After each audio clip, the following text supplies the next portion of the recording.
Buenas tardes a todos y a todas. Comparezco ante ustedes para dar cuenta de la conferencia y los acuerdos que se han adoptado en el marco de la Conferencia de Educación celebrada hoy, presidida por la señora ministra Isabel Celaá, y el conjunto de las 17 comunidades autónomas con sus consejeros y consejeras.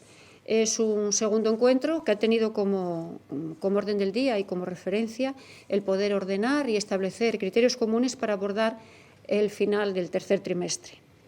En principio, nos hemos puesto de acuerdo, todas las consejerías y el propio Ministerio, en que en principio lo que hay que es preservar la salud, y preservar la salud de las personas significa que cualquier decisión que adoptemos al respecto viene condicionada por esta circunstancia que ustedes conocen, en la que estamos y que debemos preservar primero la salud.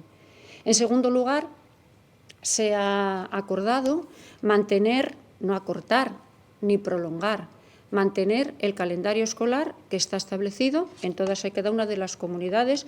En nuestro caso, conocen cuál es, que terminan las actividades lectivas el 23 de junio y finalizan todas las actividades docentes y derivadas de las evaluaciones en el final de junio. En tercer lugar, lo que se ha incidido de manera fehaciente por parte de todos los consejeros y consejeras en que la situación derivada de la excepcionalidad en la que estamos lleva aparejado la preparación de un curso, el próximo curso 2021, para que podamos de alguna manera en sus inicios y en su desarrollo poder paliar los efectos que haya tenido en cualquier circunstancia y caso sobre el alumnado y sobre el propio sistema en general, para poder paliar y abordar las mejoras correspondientes para garantizar los derechos del alumnado. Todas las comunidades autónomas hemos concluido que debemos trabajar coordinadamente y cooperativamente, sobre todo por los efectos que tiene de garantizar los derechos del alumnado. Yo asimisma lo he expresado en mi intervención, pero creo que ha sido la intervención de todos y cada uno de los consejeros.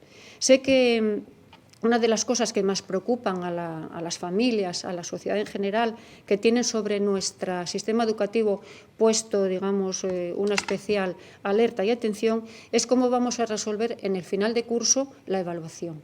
Pues yo tengo que decirles dos cosas. Primero, habrá evaluación y se preservarán los derechos que el alumnado tiene a recibir una evaluación final y una calificación correspondiente. Esa inquietud viene derivada desde el 13 de marzo con la suspensión y las actividades lectivas y lo que implica el proceso de la enseñanza a distancia y todas aquellas dificultades o deficiencias que podamos haber observado para llevar bien a término el curso escolar. Se ha incidido por parte de todas las comunidades en que esta evaluación debe garantizar la evaluación del alumnado en la circunstancia en la que está. Hay alumnos y alumnas que están en distintas circunstancias y esas distintas circunstancias deben de ser abordadas con un rigor total y absoluto. Vamos a establecer, lógicamente, a final de curso, una valoración sobre lo que ha supuesto para el alumnado el término de la segunda evaluación. Ustedes saben que la primera y la segunda evaluación ha sido finalmente ya finalizada en su caso y la información a las familias ha llegado a ellas sobre cuál es la circunstancia de cada alumno y alumna, pero es cierto que queda esta última parte en la que hemos encomendado los equipos directivos y en términos generales así lo han hecho también las comunidades autónomas, la organización de un plan de trabajo para este trimestre que signifique dos cosas fundamentales. Uno, cómo coordinar los equipos docentes y las tareas que deben de abordar los alumnos y las alumnas, y en segundo lugar, cuáles son los criterios y procedimientos que vamos a utilizar para evaluar a este alumnado en estas circunstancias excepcionales a las que nos hemos referido. Bien, pues la referencia siempre va a ser a favor de los alumnos y las alumnas, porque primera y segunda evaluación que ya han pasado tienen, digamos, un término, una calificación. A partir del momento en que las clases han sido no presenciales, el alumnado ha realizado tareas. Esas tareas que el alumnado ha realizado entienden las comunidades, entiende el Ministerio, así nos lo ha planteado, que deben ser valoradas en términos positivos Incluso los procesos de recuperación que se puedan realizar siempre deben ir en términos positivos, de tal manera que la ministra y las comunidades autónomas han incidido en la necesidad de velar por los criterios de promoción y o titulación en el sentido de que sea positivo para el alumnado y nunca vaya a ser un elemento negativo que le suponga o le impida poder proseguir estudios. ¿Cuándo determinaremos o cuándo los equipos docentes determinarán la progresión o, en su caso, la permanencia en un curso? Cuando los equipos docentes determinen con criterios razonados y absolutamente razonables, yo así lo creo que va a ser, aquí y en otras comunidades, cuando se entienda que aquellas competencias que el alumnado no ha adquirido o que tenga dificultades para haberlas adquirido, no signifique que no pueda pasar al curso siguiente y que en el curso siguiente pueda proseguir positivamente y conseguir esas competencias. Esto más o menos ha sido los acuerdos a los que hemos aludido en las sucesivas intervenciones en todas las comunidades y que la ministra lo ha considerado como un ejemplo positivo de coordinación y de colaboración en las comunidades, con la referencia que antes les he dicho de que es el alumnado el que debe ser objeto de nuestra determinación y objeto de nuestro cuidado y velar por sus derechos, y en esto ha habido unanimidad. Simplemente, con esta brevedad que creo que es la procedente, ustedes ahora me pueden formular aquellas preguntas que consideren que son de interés, en las que yo puedo volver a apuntar o de alguna manera especificar alguna de las cuestiones que no hayan quedado suficientemente claras o que sea necesario aclararlas o abordarlas de acuerdo con las inquietudes, preocupaciones y propuestas que me quieran trasladar. Gracias. Sí, consejera, muy buenas tardes. La cadena SER quiere saber qué fecha tope consideran desde la Consejería de Educación para descartar formalmente el regreso a las aulas en el actual periodo lectivo. Muchas gracias por la pregunta, porque es uno de los elementos que también preocupan a la sociedad y preocupan a las familias. En principio, esta consejería no va a adoptar, no puede adoptar ninguna decisión respecto al regreso a las aulas. Como ya me he expresado convenientemente en días anteriores, la consejería querría, y creo que todas las familias, el alumnado querría volver a las aulas. Queremos volver a las aulas, pero el hecho de querer no significa que podamos volver. Ese poder en este momento está en manos de las autoridades sanitarias, las autoridades de salud, y no nos cabe la menor duda de que la decisión que en su momento adopten tendrá que tener como garante de que nuestra salud, sobre todo la del alumnado, la del profesorado y por ende la de las familias, va a estar garantizada y no va a ser un obstáculo ni un inconveniente para poder seguir con la difusión de este virus, sino todo lo contrario. Sí, el diario El Comercio pregunta si se ha planteado la posibilidad de modificar el currículo, dicho de otra manera, los contenidos de las materias, para incluir el próximo año lo que no ha dado tiempo a ver en este curso. Una cuestión que también se plantea la agencia EFE y que formula del siguiente modo: ¿cuál es la propuesta del Principado para compensar el año que viene la falta de contenidos de este final de curso?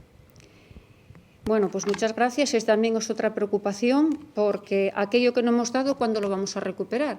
O de qué manera aquellos contenidos o aspectos en los que no hemos podido incidir o no hemos podido trabajar, ¿cómo vamos a poderlos recuperar y cuándo los vamos a recuperar? En el hipotético caso de que se abriesen las aulas, estaríamos en disposición de poder hacer algo, pero si no pudiéramos recuperar estas deficiencias o dificultades que podíamos tener en este tiempo, se entiende, y es una de las cosas que se ha acordado, y es una de las cosas que todas las comunidades autónomas estaban conformes y les parecía que era la línea de trabajo que teníamos que seguir. De hecho, se ha constituido un grupo de trabajo que precisamente va a trabajar en esta línea, y es de qué manera podemos adaptar y reordenar el curso próximo, desde el comienzo de curso, desde septiembre. Esperemos que todo el mundo podamos estar ya en los centros y en las aulas. De qué manera vamos a adaptar los contenidos que en su caso no han podido ser impartidos o no hemos podido abordarlos, y que tendrán que estar integrados en una propuesta, en una programación que esté adaptada a esta situación, y, por tanto, volverlos a recuperar e integrarlos en las propuestas de programas y de tareas para el próximo curso. Sí, le plantean ahora dos cuestiones relacionadas con la denominada brecha digital o brecha tecnológica. La agencia EFE quiere saber cómo se va a afrontar el final del curso en el caso de los alumnos, de los 6.000 alumnos, dice, que no tienen internet. Y en un sentido similar, también relacionado con la brecha digital, la Nueva España formula, dado que, aunque se aporten en los próximos días ordenadores y conexiones a internet, los estudiantes llevan 4 semanas sin apenas contacto con el centro, ¿teme que la crisis del coronavirus lleve a alumnos sin recursos tecnológicos a abandonar los estudios, como alertan algunos profesores? Bueno, las preguntas tienen varios ángulos. En principio, la enseñanza presencial, lógicamente, no es lo mismo que la enseñanza a distancia.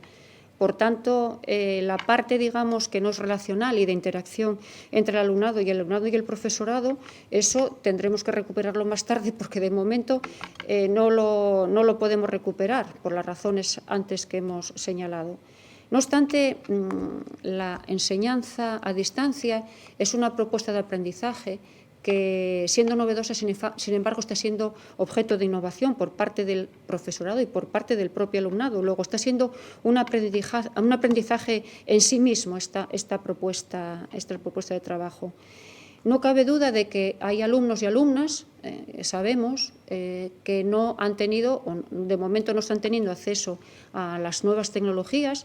Es más o menos un 5% del conjunto de nuestros alumnos y alumnas, que son sobre 150.000, y hay como 6.000 alumnos que efectivamente no han tenido en este momento acceso. Vamos a disminuir esa brecha digital en los próximos días con el reparto de equipos y conexiones. Pero miren, yo quiero señalarles una cosa que es importante. La brecha digital, siendo importante, tiene detrás o a su lado o a la vez o quizá como delante de ella una brecha social. El tema de la enseñanza en este momento no solamente será tener ordenadores, tener conexiones, será que cómo llegamos al alumnado y a las familias que verdaderamente están pasando por dificultades y que las dificultades ya no son solo de aprender competencias, que también, sino que están aprendiendo qué competencias son, cómo se están manejando, cómo ellos y sus familias están afrontando esta crisis. Eso va a ser un aprendizaje fundamental. Y eso las nuevas tecnologías, aunque las tuvieran, quizá no lo puedan resolver. No obstante, estamos en la situación de poder abordar, disminuir esa brecha digital en los próximos días. Pero yo ya he señalado reiteradamente alguna que otra vez, estos días atrás, de que quizá no la podemos resolver absolutamente y del todo, pero sí que vamos a intentar poner los medios para poderlo abordar con la ayuda de entidades, de organismos, y en el caso de algunas entidades que se han dirigido a la consejería, para poder facilitar la entrega de tareas y la conexión entre las familias y los centros en estos momentos en que digamos que las itinerancias pues están restringidas. En ese sentido, entendemos que, por un lado, el alumnado va a aprender a través de las nuevas tecnologías y va a haber otro alumnado que va a aprender a través de los procedimientos más tradicionales. En cualquier caso, no podemos pensar que un aprendizaje y otro son excluyentes, no deberían ser, pero no lo son ahora porque precisamente tenemos que atender a todas y cada una de estas circunstancias, bien con las nuevas tecnologías o sin las nuevas tecnologías, para lo que tenemos preparación suficiente y el profesorado ha preparado y diseñado sus tareas para poderlo abordar esta situación. Sí, consejera. La televisión del Principado de Asturias, que retransmite en directo esta rueda de prensa, nos plantea la siguiente cuestión. Los alumnos y alumnas con evaluaciones suspensas y que no están haciendo las tareas online que están elaborando los centros en sus planes de recuperación, ¿tienen posibilidad de un examen extraordinario en junio para ellos, aunque sea online, o se les abocará ya directamente a septiembre? En el mismo sentido que he contestado antes, en principio, puesto que los centros tienen que adecuar y adoptar decisiones acerca de la promoción o, en su caso, de titulación del alumnado, se entiende que también adoptarán decisiones coordinadas en el ámbito de la recuperación. Aquí pueden pasar distintas situaciones, que los procesos de recuperación terminen en éxito, lo mismo que puedan terminar en éxito las evaluaciones que el alumnado que se van a abordar, la tercera y la final, o en otro caso cabe la posibilidad de que se estipule que la permanencia o la posibilidad de permanecer sea beneficiosa, pero hay que articular y argumentar por cuáles son las razones por las que debe de garantizarse o asegurarse la permanencia y no la promoción o progresión o titulación en su caso. En esa circunstancia, cuando están establecidas pruebas o posibilidad de pruebas en el ámbito de septiembre, pues se convocarán convenientemente, pero el alumnado tiene que ser depositario y su familia de la información precisa y totalmente relevante y significativa de qué aspectos son en los que tiene que mejorar, qué aspectos tiene que recuperar o, en su caso, qué aspectos deberá tener en cuenta a la hora de una hipotética prueba de septiembre. Sí, Onda Cero Radio nos pregunta, la Consejería ha adaptado sus procedimientos a la nueva situación. ¿No hay otra manera de fiscalizar la labor docente en lugar de sobrecargar al profesorado con el nuevo plan de trabajo cuando ya tienen una carga muy superior a la que desarrollaban en las aulas? El plan de trabajo que hemos planteado, las indicaciones que hemos planteado para el plan de trabajo intentan ser una síntesis apretada, no demasiado extensa, una síntesis acerca de cómo durante este trimestre el profesorado piensa coordinar sus tareas y sus actividades y, sobre todo, cómo piensa abordar con qué criterios y procedimientos la evaluación final, en cualquier circunstancia, bien sea que lleguemos a las aulas o incluso sin llegar. Y eso es lo que pretende el plan de trabajo, que se garantice la coordinación docente, que se garantice la coordinación en las tareas que el alumnado deba realizar, no sean tareas repetitivas, reiteradas y que no tengan, digamos, un sentido, desarrollar las competencias básicas, que ya lo hemos señalado en la propuesta del plan, y finalmente qué criterios y procedimientos van a adoptar los equipos docentes para la evaluación final y, sobre todo, qué información van a dar a las familias para que las familias sean conscientes de cuál es la situación y, como consecuencia, qué aspectos son en los que habría que mejorar y qué aspectos conseguidos. De tal manera que ese informe que las familias van a recibir es un elemento importante que los centros van a tener que considerar a los efectos de cuando planifiquemos el curso próximo. Sí, continuando con la evaluación, La Voz de Asturias quiere saber si finalmente se va a avanzar materia en este tiempo que resta de curso o esta evaluación será solo de repaso y si se puntuarán las tareas o habrá también exámenes. En esta circunstancia que plantean es interesante porque no he podido profundizar en todos los aspectos que están referidos en los acuerdos que hemos adoptado hoy con el Ministerio de Educación. Está claro que los cursos que son término, cuarto de la secundaria o segundo de bachillerato, hay especiales circunstancias que de alguna manera facilitan o parece procedente que haya alumnos y alumnas que puedan progresar en los contenidos, en las propuestas de trabajo, pero eso sí que se ha acordado y se ha reflexionado por parte de todos los consejeros y consejeras que esa progresión, en todo caso, es respecto al aprendizaje. El aprendizaje de los alumnos y las alumnas va por delante del proceso de evaluación. No podríamos evaluar si no aprendemos. Entonces, esto tiene que ir, esas propuestas de nuevas de aprendizaje o de tareas o de actividades deben ir en el sentido de contribuir a la evaluación en positivo, nunca negativo. Las dos evaluaciones han tenido un balance, sea positivo, sea para recuperar, y finalmente vamos a abordar la tercera parte y final, que es en la que algunos cursos, efectivamente, segundo de bachillerato, cuarto de la secundaria, pueden progresar, sí, y hay alumnos y alumnas que pueden progresar, otros que no podrán progresar y que habrá que reforzar las tareas. Pero está claro que la progresión, y eso lo hemos acordado hoy, nunca puede ir en detrimento de los alumnos y las alumnas. En todo caso, contará en positivo, reforzará su calificación final, pero nunca puede ir en su detrimento ni en la disminución de esa nota que haya adquirido en el segundo trimestre. De tal manera que siempre habrá que evaluar en positivo y teniendo como referencia la situación excepcional en la que estamos. Y luego el alumnado de segundo de bachillerato, que efectivamente se va a tener que examinar. Eso ustedes ya saben que las condiciones que va a tener estas pruebas o estos exámenes van a estar condicionadas también por la situación excepcional y, en todo caso, tanto la CRUE, las universidades y las propias consejerías estamos de acuerdo en que adaptar esas pruebas lo máximo posible para que el alumnado pueda responder a todas y cada una o a la mayor parte de las preguntas, que le facilite una evaluación en positivo, y van a poder contestar a muchas de ellas, la mayoría, que van a cubrir la parte de la programación que se haya impartido con carácter general en los 2 primeros trimestres.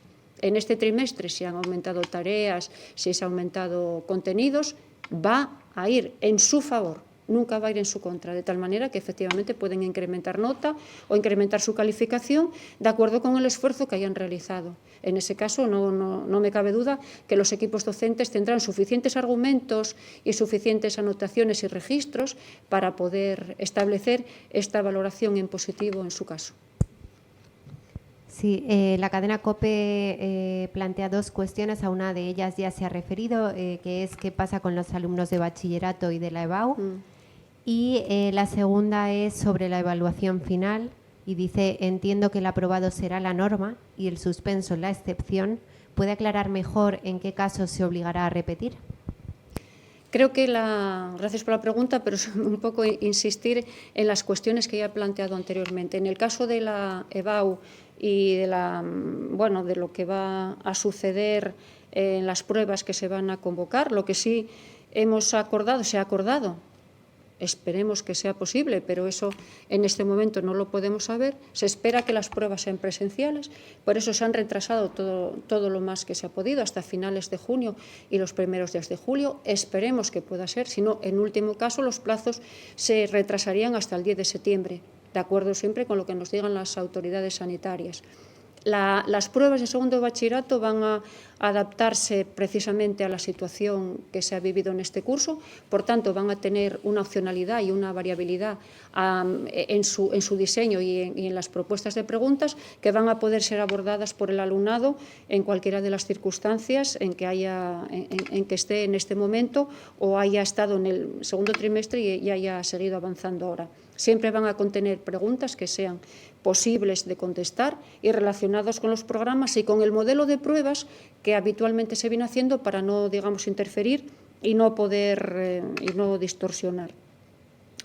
La labor del profesorado y la forma en que el profesorado se va a conducir en estas circunstancias, pues entiendo lo que antes dije, se va a conducir de acuerdo con sus registros, con sus criterios, con lo que tiene suficientemente avalado para poder de alguna manera dar una valoración positiva.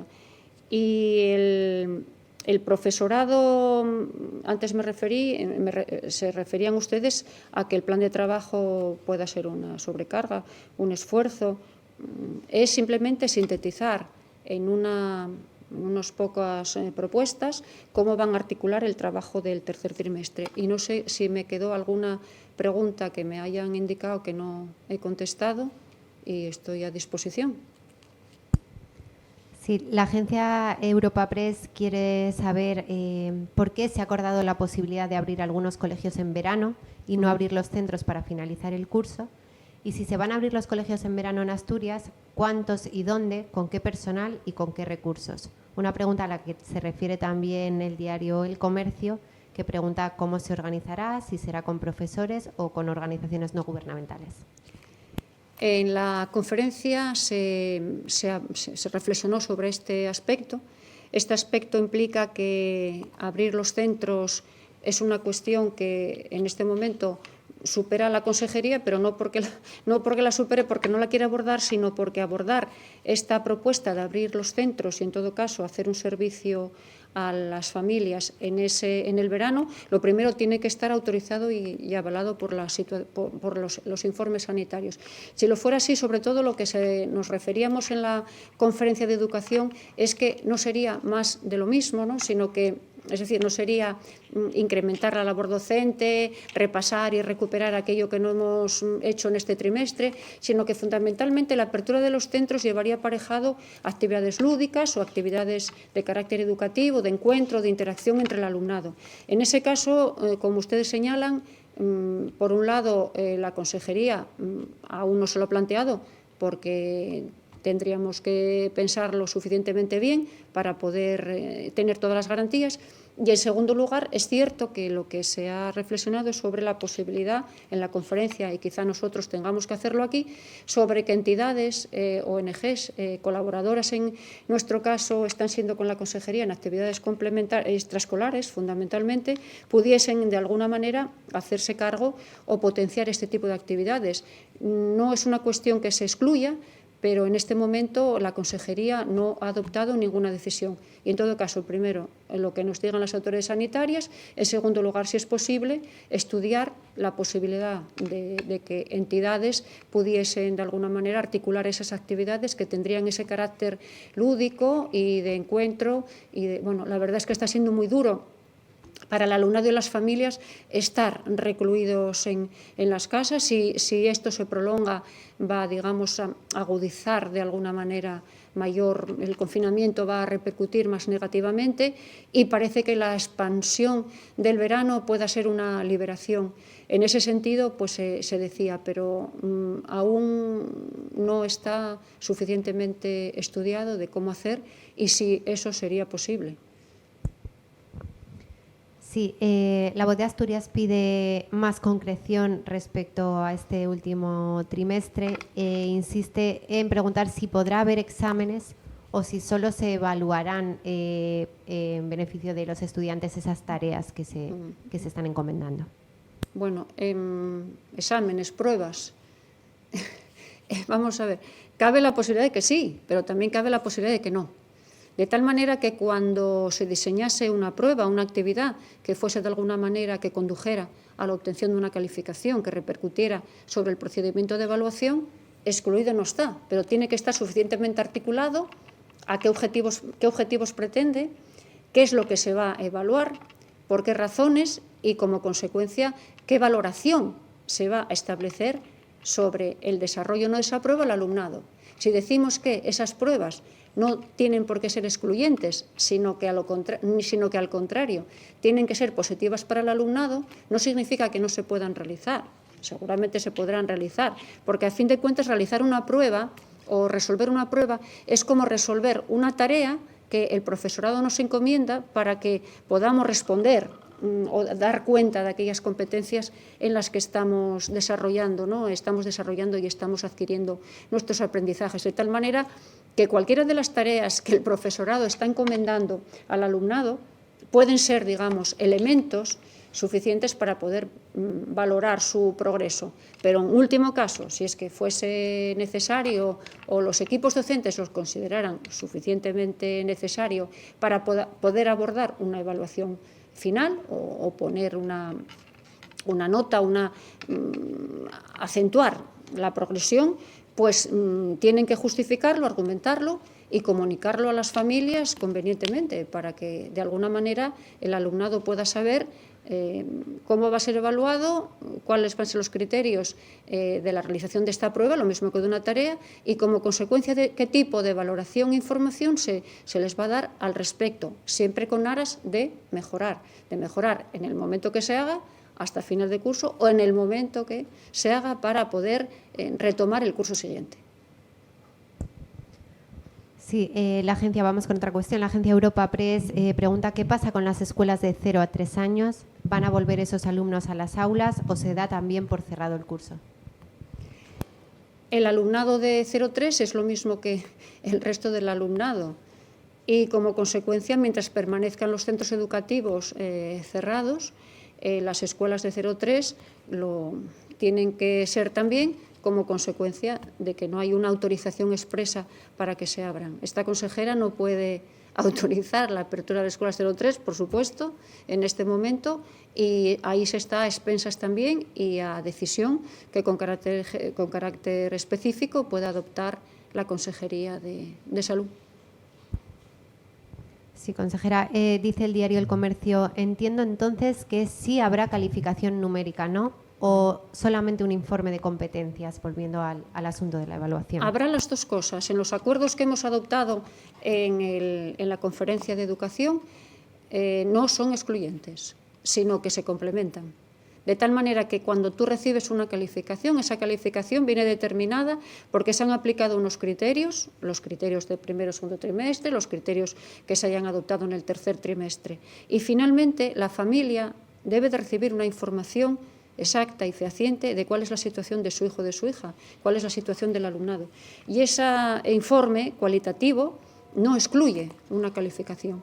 De tal manera que no son, ya le digo, no son cosas excluyentes, incluyen y son complementarias. En todo caso, la valoración sobre la información a las familias tiene que ser suficientemente relevante como para saber en qué situación estamos y cómo podemos abordar, ¿no?, el profesorado y cómo la propia familia va a conocer cómo vamos a abordar el curso siguiente, dónde están las dificultades y dónde tenemos que mejorar.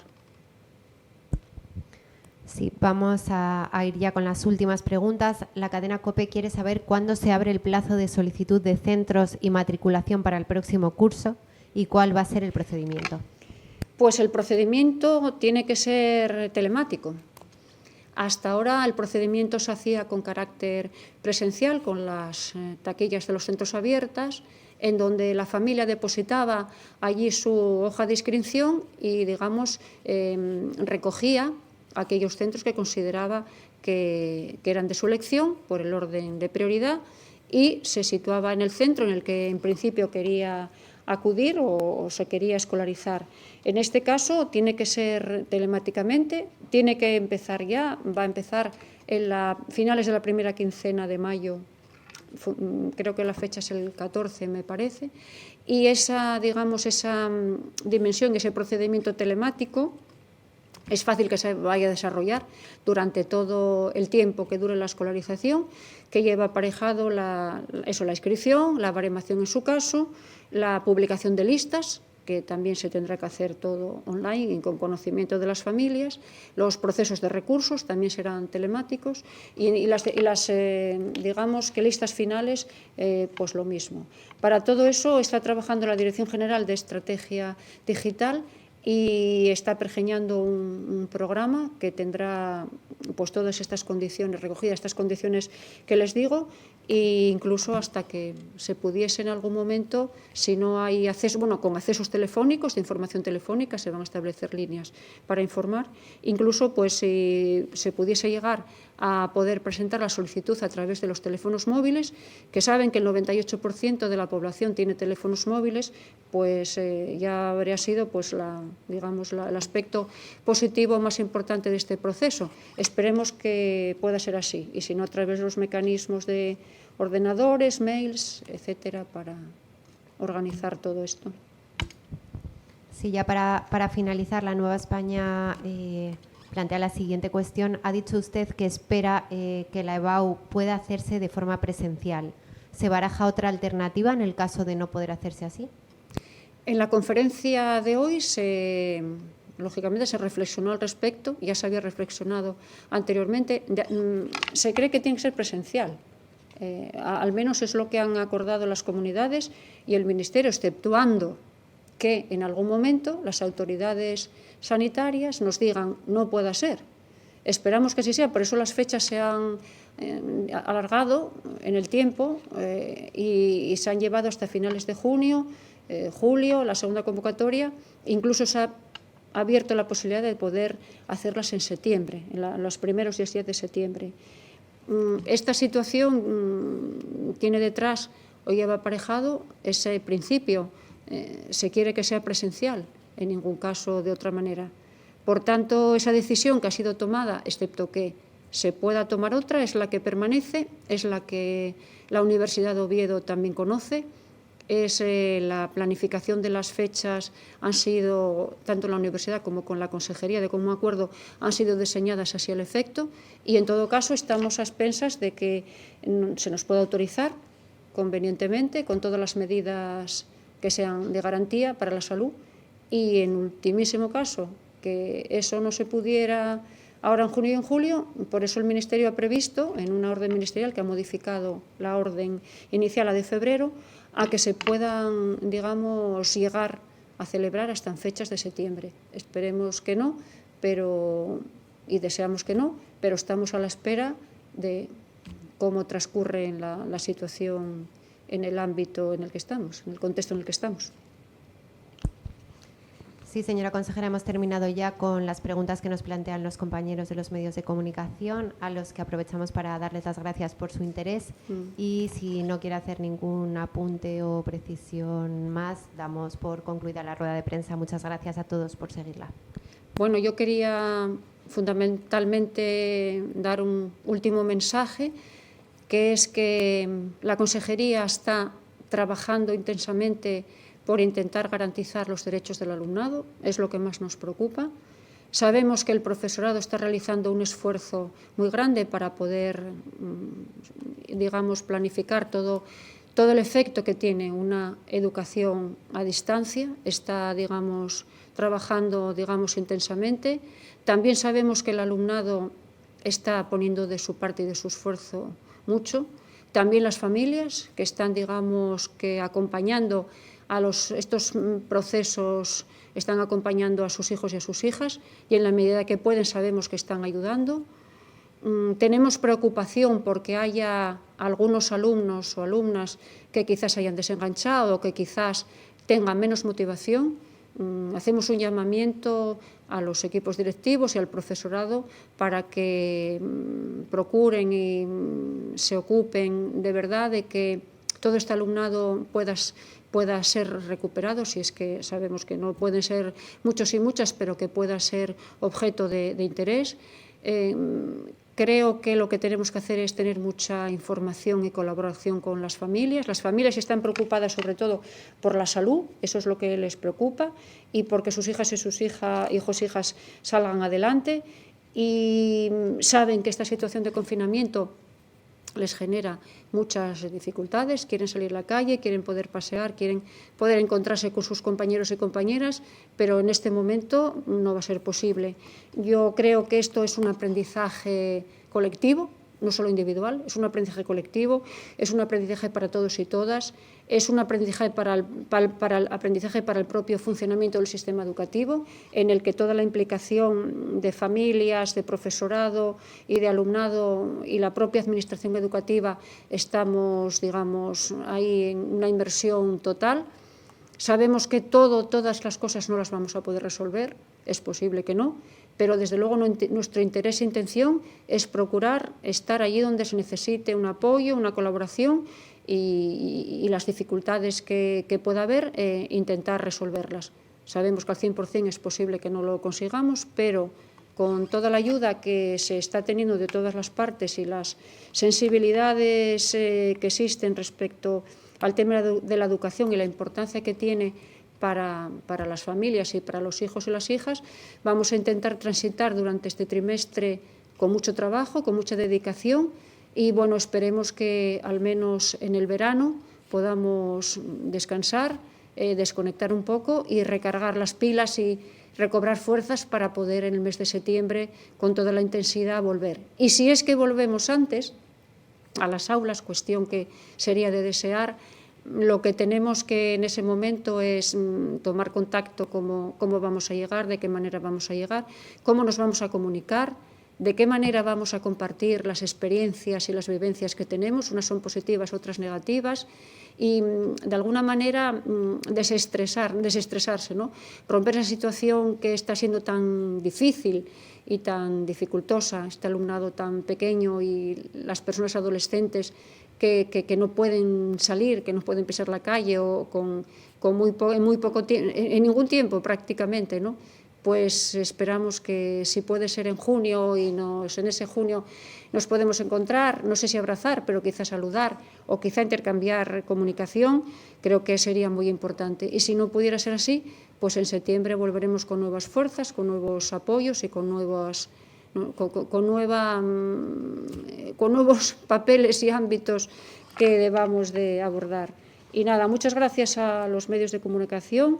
Sabemos que ustedes tienen mucha preocupación porque las familias se lo plantean y porque ustedes también están preocupados por dar una información fehaciente, exacta, objetiva, y señalan las dificultades que hay. Esas dificultades nos sirven para progresar y también es cierto que sirven para transmitir de alguna manera aquella información que sea relevante para las familias. Creo que esta conferencia de educación lo ha sido. Creo que los acuerdos que se han tomado a nivel del Estado son concluyentes y son importantes para toda la comunidad. Ya no hablamos de aprobados generales, ya no hablamos de que se suspenden las clases, ya no hablamos de que quizá no volvamos, no, hablamos siempre en sentido positivo y en todo lo que podemos. Y aquello que sea negativo, pues también procuraremos abordarlo, y yo les agradecería que mantuvieran esta información constante y fehaciente a las familias para que de alguna manera ustedes son el canal de comunicación, una parte importante con ellas. Y por otro lado, nuestro canal de comunicación es Educastur. Saben que ahí en Educastur reflejamos todas y cada una de las cuestiones que hacemos. Somos una consejería transparente, queremos de alguna manera reflejar a través de nuestro canal de Educastur todo lo que hacemos y a quién nos dirigimos, y ahí también les dirijo, muchos de ustedes han dirigido, para de alguna manera articular sus noticias y articular, digamos, la información en general a las familias y al público asturiano. Y nada, muchas gracias.